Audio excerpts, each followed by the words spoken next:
lagi nananakit yung likod ng jowa ko kapag ka nagda-drive siya. Sobrang gusto niya magkaroon ng malambot sa likod niya and sa upuan niya. Binilan ko siya ng surprise. Papa-unbox ko to sa kanya and tignan natin kung ano yung magiging reaction niya. By the way guys, nasa yellow basket to.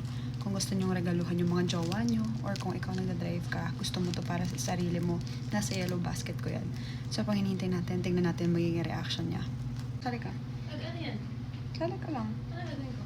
Hindi ka dito. Pikit ka. Uy! Pikit ka nga! Kaya... Hula. Open mo na, open na, open na. Unan sa kotse! Wow! Parang di sumasakit yung likod doon.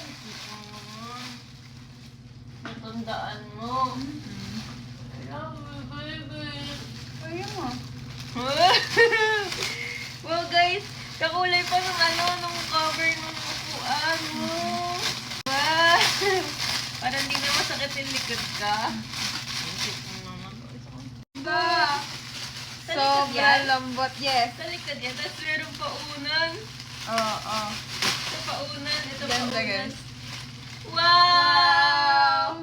Lambot. Sobrang lambot. Oo. Sumasakit kasi yung likod ko pag matagal yung drive. Ito. Hindi na sasakit yung likod mo dito. Okay, so, okay.